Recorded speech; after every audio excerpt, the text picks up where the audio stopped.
intimate relationship with these players. How do you go about when you first come in and kind of build that relationship? And what are some of the first things you do? First thing you got to do is just learn the guys. You know, there's a lot of individuals, a lot of different personalities, a lot of different backgrounds. So spending the time to speak with each individual as best you can, you know, it gets a little hectic because you got a limited amount of time, and then learn them through the workouts. Be personable with them. You know, not just a militant style of you're doing this, and just, you know, talking with them, spending time with them on the high needs. That was the big thing to learn the guys, and that just continues throughout. And that's about it. Just in your type of program being on the rise, on an uptick, such an important position like you, what's it like to have your hands on that, to be able to mold these players within a program that is on the rise, trying to take that next step?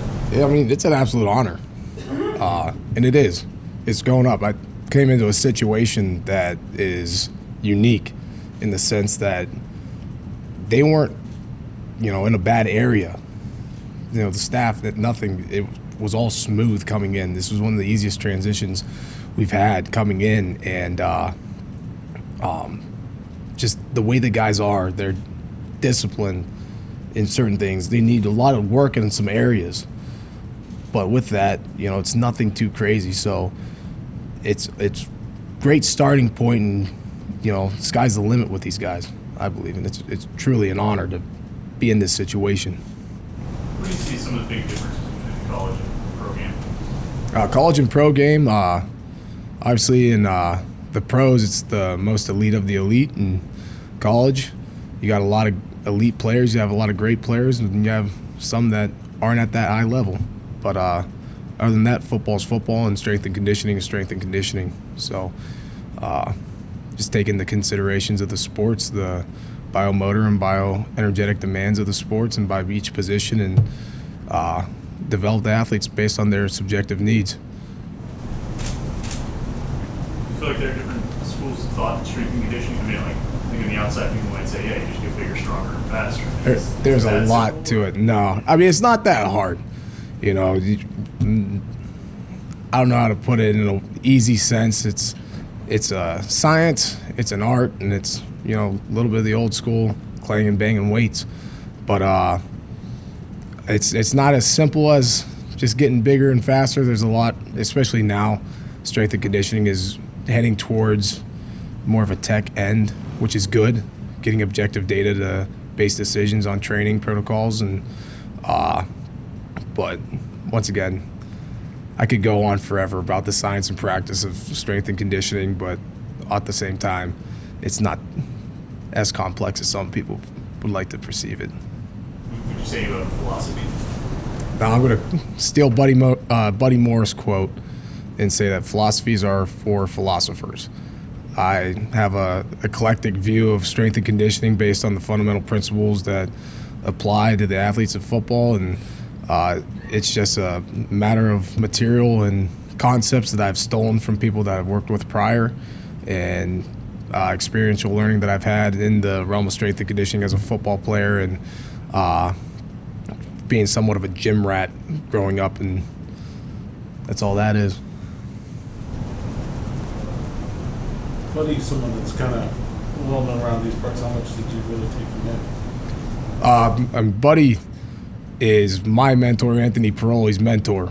So a lot of the programming that Buddy implemented, that Anthony implemented with the Mississippi State football team that we were at, and the Buccaneers football team, I just took all of that and adapted it to make it my own. Obviously, it's not going to be a copy and pasted program, but the base of the training is based off of Buddy's program, which he adapted from people he's learned from. It's just, we're all thieves in the field of strength and conditioning, and we make it our own in our own adaptations based on the knowledge and material that we've been exposed to.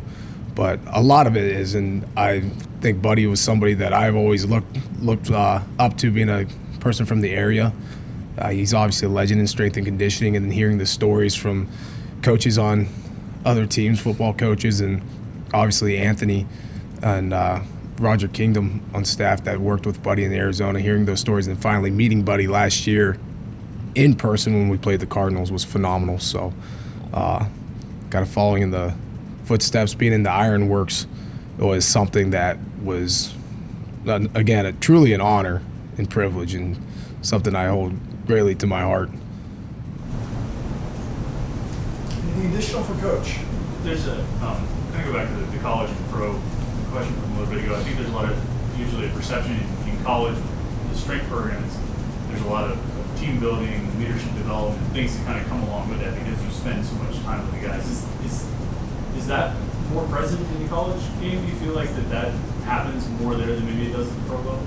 Absolutely, and it happens to an extent in the pro level, but at the same time, at the college level, you're taking young men, or you're taking, boys and trying to develop them into young men.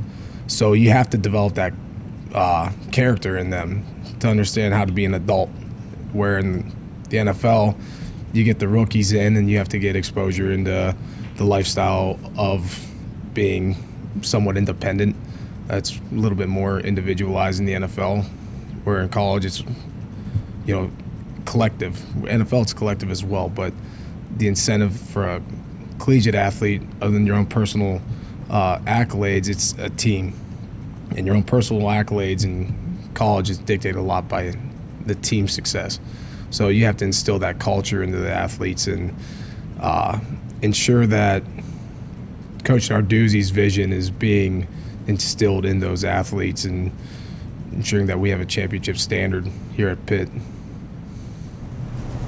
What's your first impression been of the returning guys? Do you feel like this is a group that generally is in good shape? It's not like this total ground up rebuild, or it's not a total ground up rebuild, and I think the previous staff did a solid job with the guys.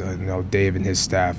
Like I said, normally you go into a situation where you might see things differently and be upset how things used to be ran. I think Dave ran a tight ship, and it's not from a ground up approach, but we're gonna doing things a little differently. Obviously, it's a different philosophy, so things are different for the athletes, but they're responding phenomenally, and that's a testament to the character of the kids here and the work ethic they have. And it's the best thing about being back up in the Rust Belt is the work ethic, that blue-collar mentality, and that's definitely been instilled in these athletes here. So it's been an exciting start.